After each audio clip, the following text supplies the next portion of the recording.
Oh, we're back. Not really live this time, I guess, but at least we have a webinar, and I'm excited to be joined by my good friend Samir from GetAccept. I believe it was supposed to be Carl, but that was a last-minute change there. Last minute change, so beware with me if I maybe say some wrong things, but yeah, I'll do my best. Carl will do even better, but happy to be here No again. worries. I think we're very lucky to have you as a stand-in for Carl, who obviously is the Chief Revenue Officer and co-founder of GetAccept. Samir is the CEO. And today's topic, we're going to talk about transforming an underperforming sales team, which is, of course, something that we work closely with every day with our clients. But before we kind of dive into that topic, could you, just for the listener who doesn't know who GetAccept is, could you just give us the brief pitch? What do you do?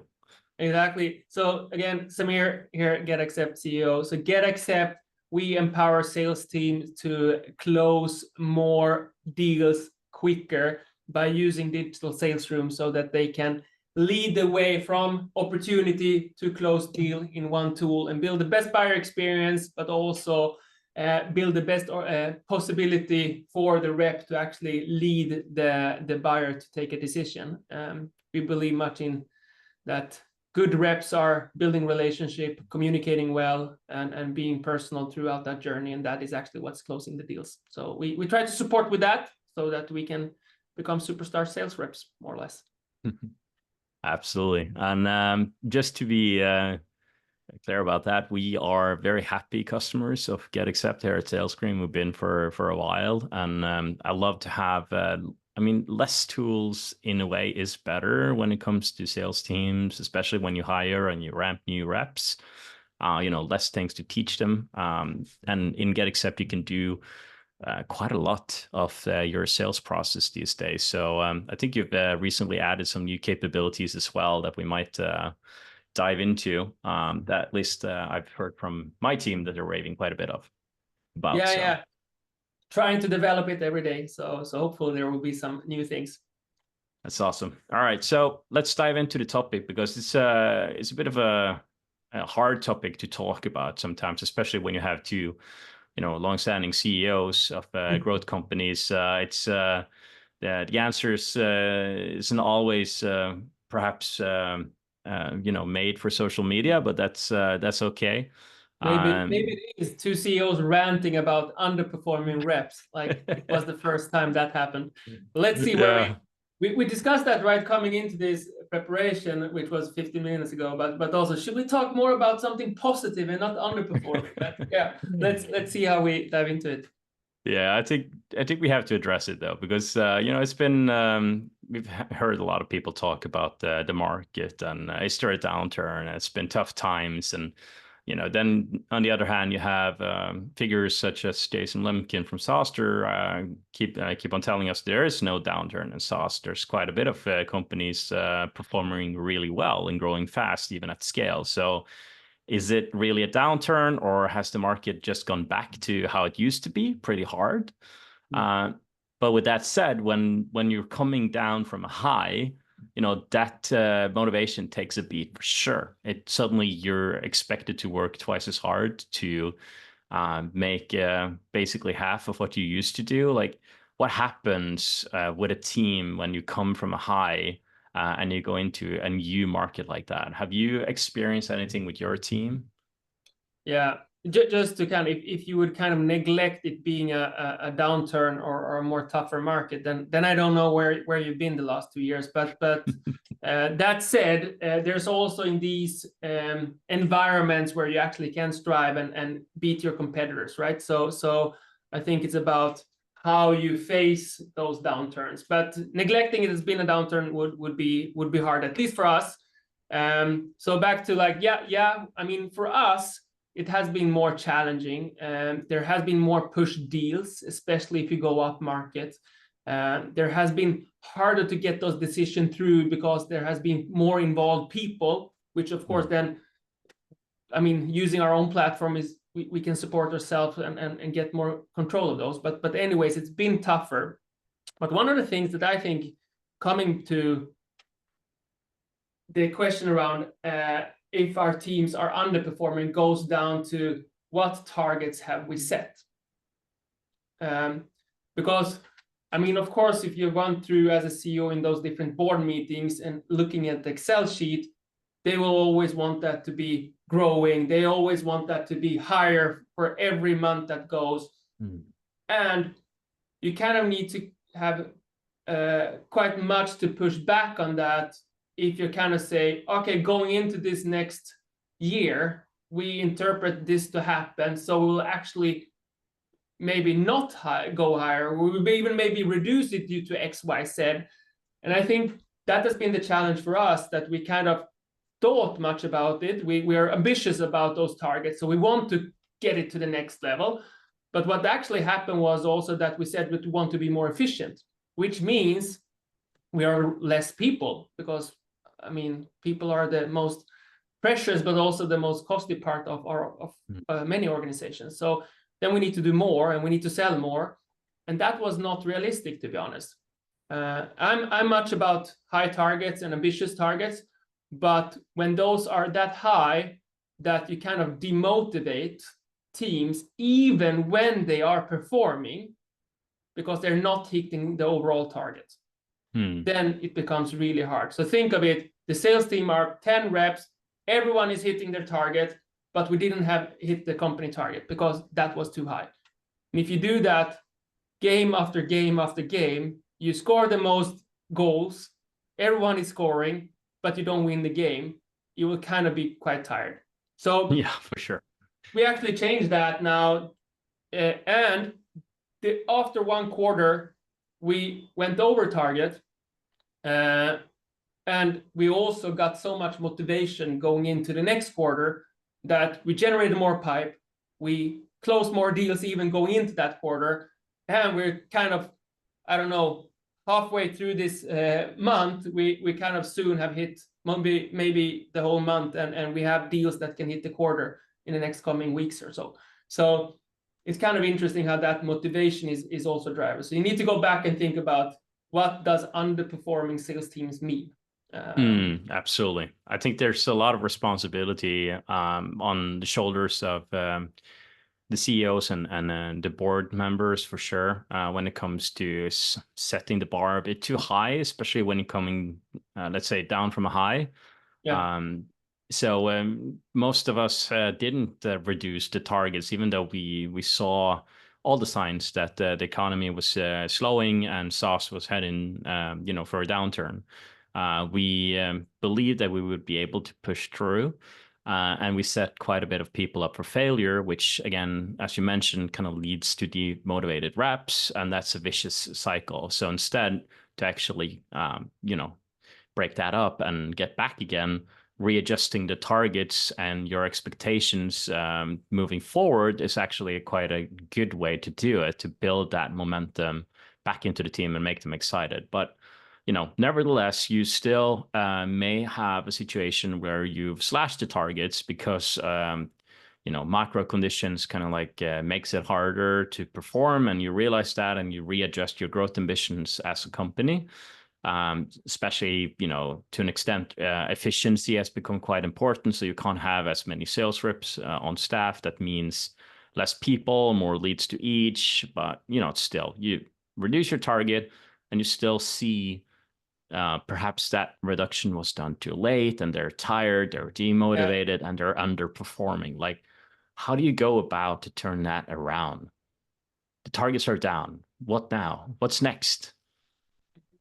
But good question. But as I said, like, maybe taking that look in the mirror to understand what can we actually deliver on, and reset that, and not do that with and be ashamed about it. But that, because that's actually the truth that you need to realize. Yeah. So I think it is a little bit challenging to go and reset things and actually say that, okay, we will do a little bit less now than we did before. But then you need to find those kind of hidden nuggets, golden nuggets throughout there. Okay, but we're actually doing better on this thing. Like, win rate has increased, or we are actually moving more deals through the funnel due to XYZ that has been improving. So I think it's about finding those small wins or nuggets that you can kind of celebrate throughout that journey, even if the overall result isn't where you want it to be going into the year. I agree. I think, I mean, underperforming, you can then, we should always vet our reps towards a performance kind of plan or performance metrics. And that is actually something that we've seen now because I think if you go back 2 years, maybe we didn't do that in the same extent, because I mean, the efficiency wasn't that important. And the ones that were performing really, really well, so we didn't maybe care so much about the underperforming in the same extent. But now, the reason why we did 120% of target was maybe more towards that the ones that did underperform has actually left because they really felt that this was tough. So the ones that now are still here and that are good performers get more leads, for example. So they can go above target on their own quotas, let's say. So I think it's maybe being even more important to understand who is underperforming and why, and do you want to get that up, and can you get that up, or else you maybe need to do something different now in these times. And I think the question that you're posing here is why are they underperforming? And you know, being an engineer by background, that's one of my traits is always to go dig in and analyze the performance numbers. So we've reduced the target based on the macro conditions. You're still not delivering. Perhaps you're demotivated. Okay, but like, what is actually behind the numbers? Like, let's break down the funnel. So you have a target, you have a dollar target that you're trying to hit. And you didn't do it a quarter. What happened? Why? Was it too few at bats? You know, didn't you have enough pipeline, or was it not a pipeline issue, but your win rate has actually plummeted? So it's the win rate you should work with. But okay, let's say the win rate was okay, but the pipeline is not there. Well, who used to generate that pipeline? Is it an SDR team that's no longer there because of efficiency means, or was it always so that you built your own pipeline, or is just demand down in general, so there's less for everyone? Which again doesn't really make sense if you have let's say a natural reduction of your sales team due to efficiency, because then leads should be up. So like you really need to pinpoint why are we underperforming, and that's where you need to go back as far as you can, all the way down to like, do we arm them with the right systems, the right leads? Is our ICP changed? Have we fallen out of product market fit? Is it, you know, where is the actual problems? Why isn't my team functioning yet anymore? Is it a geo specific problem? There's so many things. And like, tactically speaking, let's say the win rate has dropped. Like, what would you do in that case? Like, is there anything you would advise people to look into? I mean, win rate has dropped in our organization from 2 years back, and we spent tons of time on enablement to get it up. The main reason that we saw was that we went for bigger deals with the same reps. And I think everyone can, of course, educate themselves, but they can't do that in a week. So we need more time. And some actually can't. Some are like kind of built to run smaller deals. And they're really good at it. But then you need to take a decision there. Okay, who can we enable? And we spent tons of time on that. And we gave that a certain time frame that was kind of 9 months, I think. Then we should see these kind of metrics to go up. So I think what we did was enablement, because that was the kind of key to going up market and also develop the win rate positively, because it kind of went heavy down when we just went up market, but didn't have reps who can perform in that kind of market. Makes sense. So that was one thing that we did. And maybe was there any specific enablement projects that you implemented that you saw had like a really good uptick? I think overall, just to like we implemented a version of Medpic. I know Carl would be able to speak even more detailed about this, but I think overall what that helped us with was to kind of understand which deals to work on, but also where do we lack kind of processes or knowledge to get to the next step.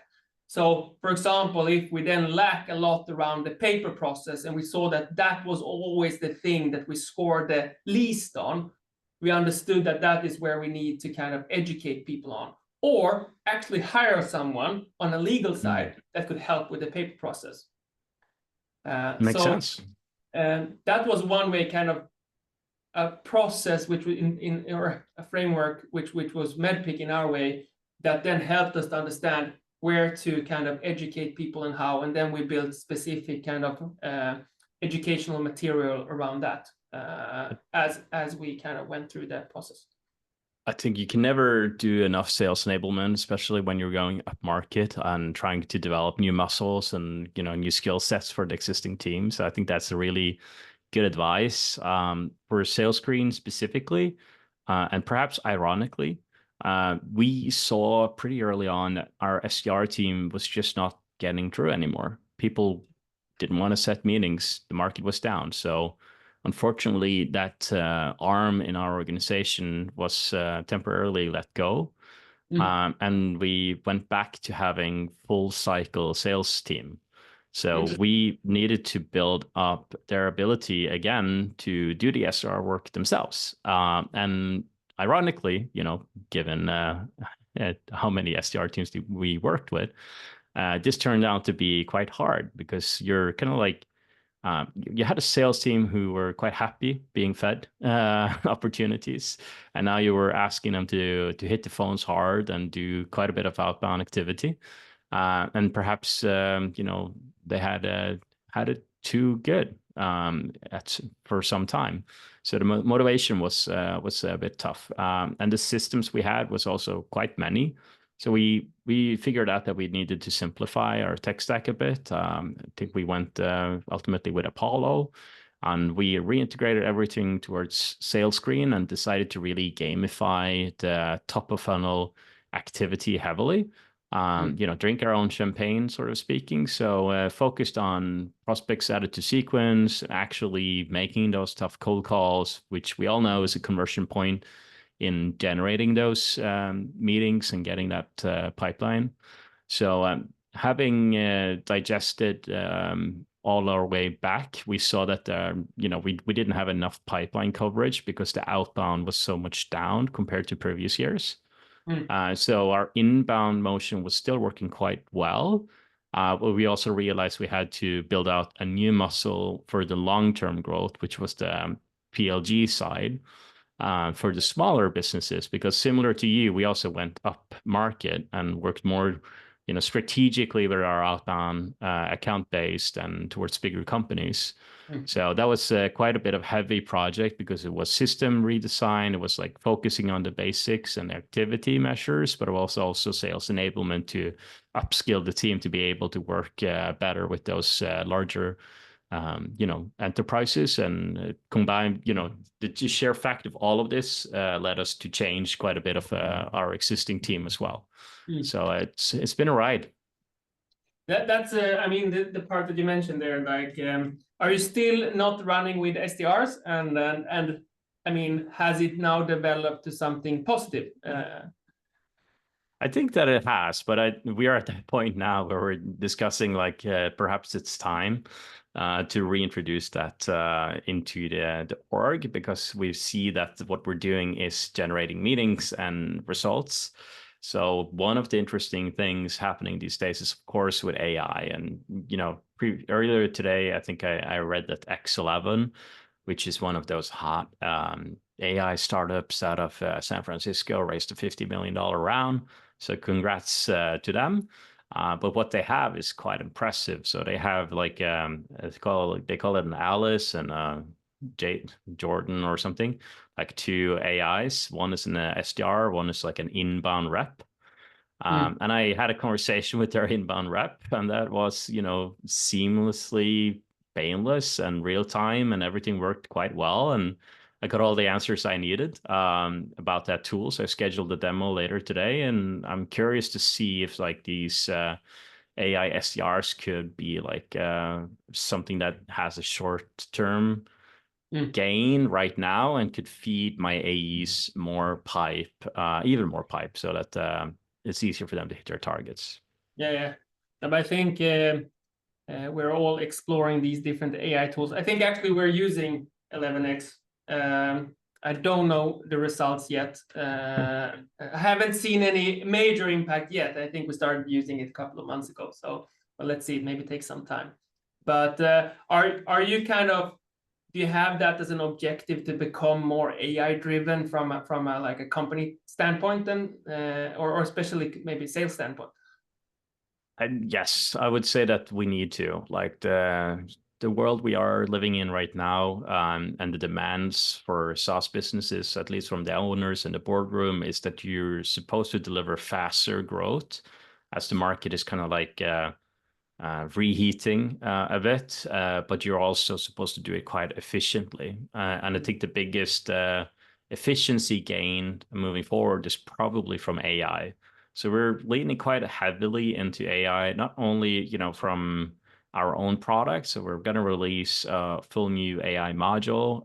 It's already in closed beta, but that's coming in 2025. But we also start to utilize AI in, you know, for our engineers so that they're more productive.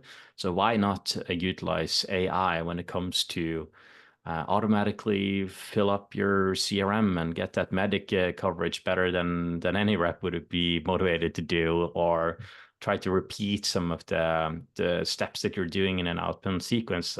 It makes sense to try it out. Ultimately, it's experimentation, and I think, you know, it comes down to what is working, what's your growth levers, and lean into those more than like believing AI is gonna solve everything. But ignoring it is not the right way. I agree. No, but we are exploring it heavily. Although we discussed a couple of weeks ago, I think, like where have we seen the biggest impact? It's still actually more in the marketing and the support organization than in sales, to be honest. But I'm hoping to see some results going forward. I was thinking about one thing, Sindre. I mean, we're also using you, and we've had some success with using coins now to kind of motivate people in tough times. Like, what have you been seeing working when it comes to recognition programs?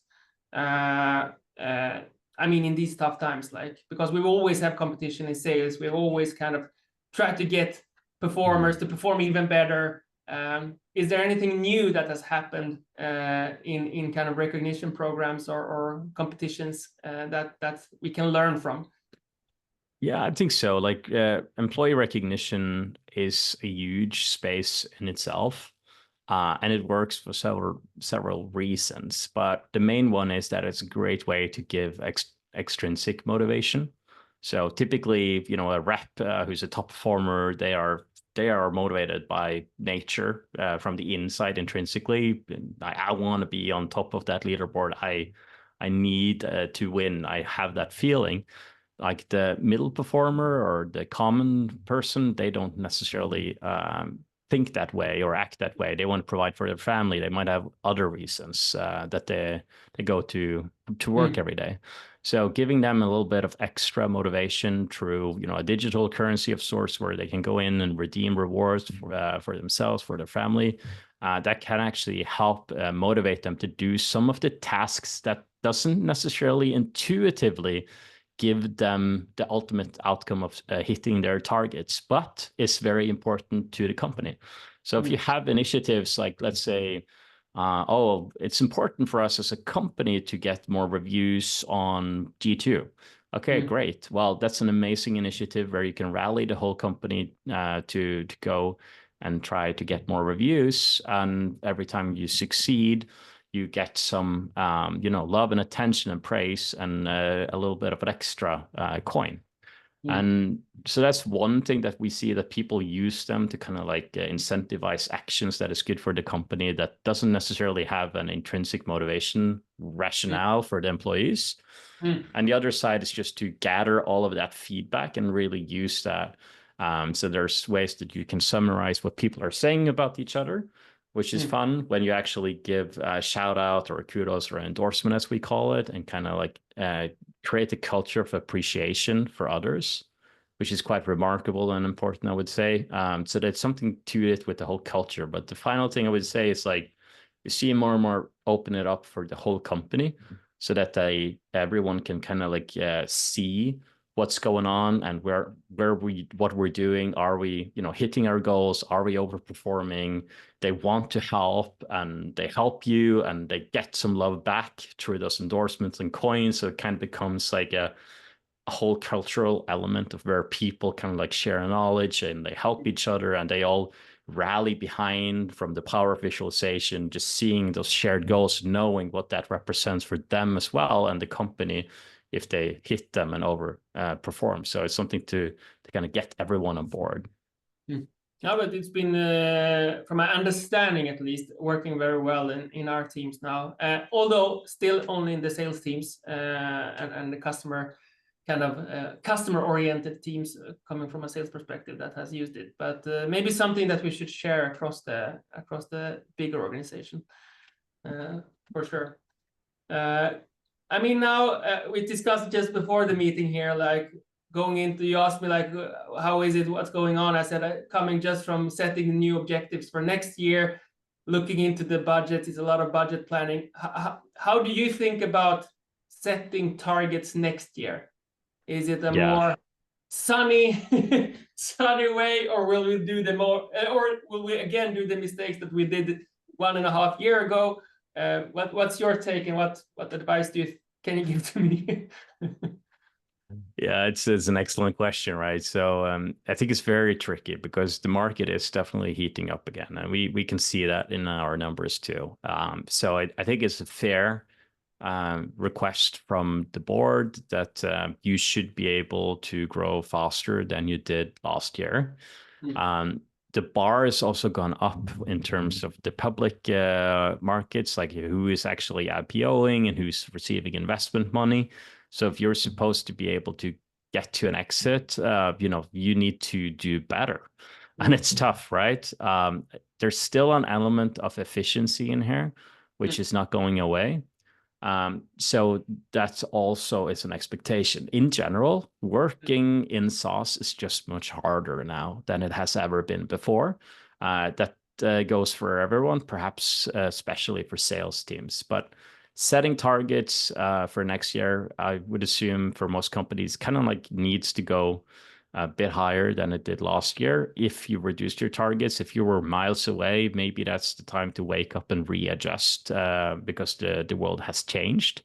But at the same time, I would say due to the efficiency request, there should be less people handling more, let's say, demand.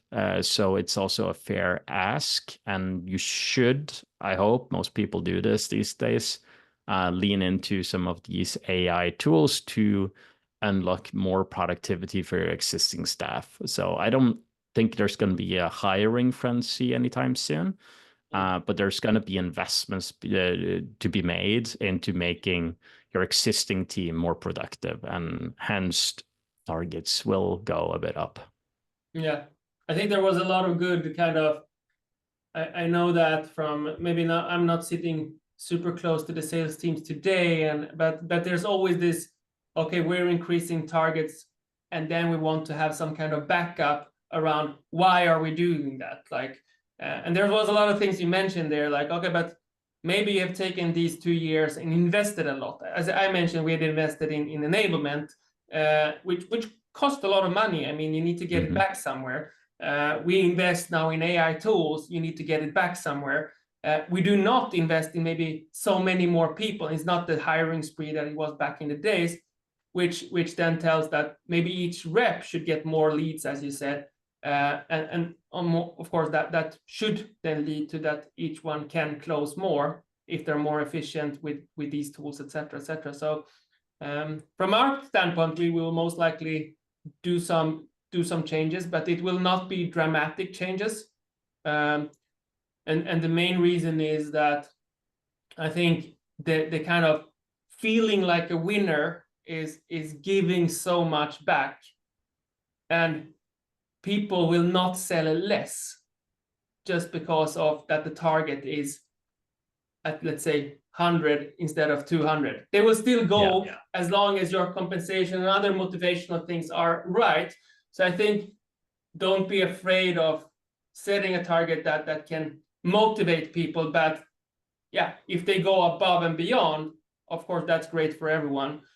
If you compensate on that above and beyond, of course, you need to rethink it, but hopefully you have a good compensation model that doesn't blow the bank, and then you can maybe rethink it the next half year. So we will at least take the first half year to kind of, make Knock sure it that out of park.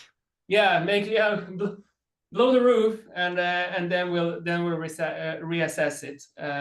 But hopefully with a lot of motivation and engagement. I think that's a great advice to end this talk on. And before we kind of like leave, I just wanted to take some time to answer some of the question that has come in from people in the audience as well. And I think we can start with Susan Coper, who she's asking, how could gamification be included in the compensation, or should it be separate? What would you say is the best way for training sales reps to understand their compensation models? So there's a couple of questions here. I think I'm gonna go with the first one, and then you can talk to the best way for training sales reps to understand their compensation models, which is not an easy question. So I'll give you some time to noodle on that. but I think that gamification very much needs to be thought about in Leo with the compensation model, because you could very easily end up gamifying and rewarding the same behaviors as they already are incentivized to do through the comp model. And in that case, it needs to kind of like be taught as about as one. Usually, though, that's not the way we recommend going about allocating rewards money or these coins in a gamified sales process. We like to focus on the actions that people need to do every day to ultimately get to your goal, and then also on the activities that is benefiting and helping the company, but isn't intuitively leading you to the goal. As I mentioned, initiatives like gathering these reviews, that's a great thing to do, to add some coins on. We had a recent sales enablement initiative where we asked people to go into Salesforce and log, pocket stories about customer success or successes they've had with customers.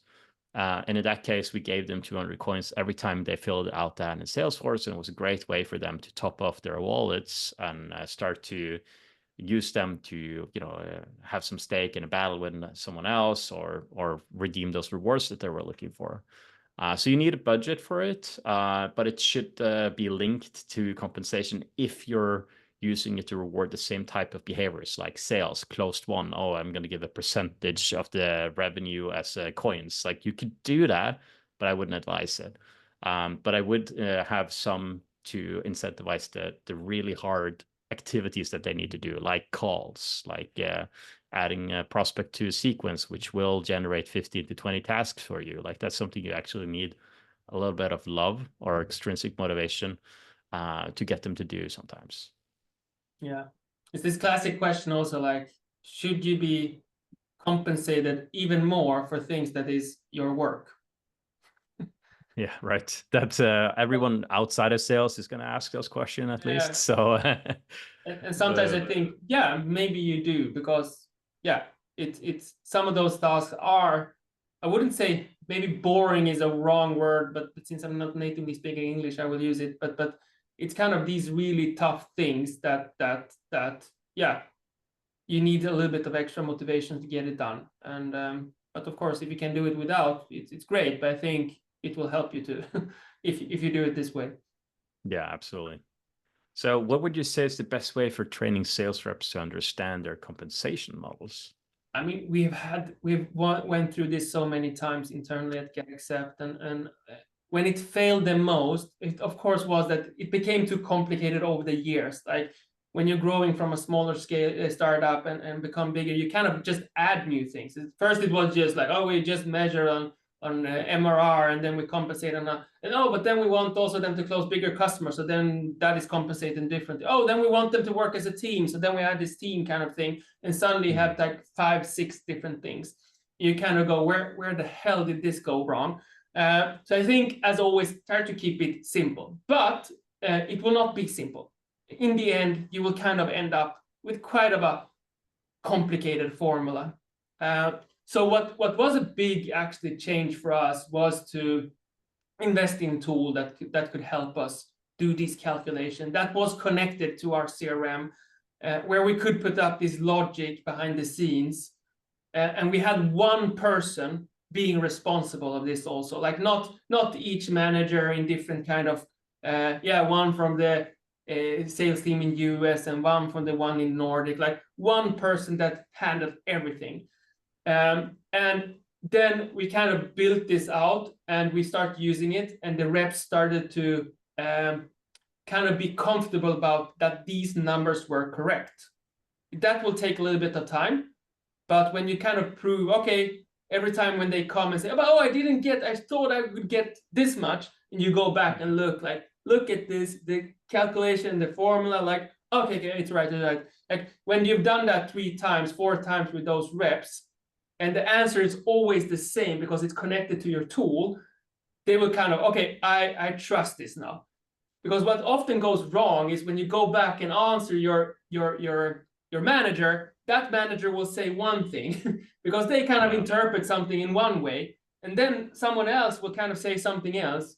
So this was the thing, like invest in a tool and have one person responsible of it. And now, of course, there are discussions, but it's so much easier handled, at least for me and also for Carell. But I think overall people trust it more.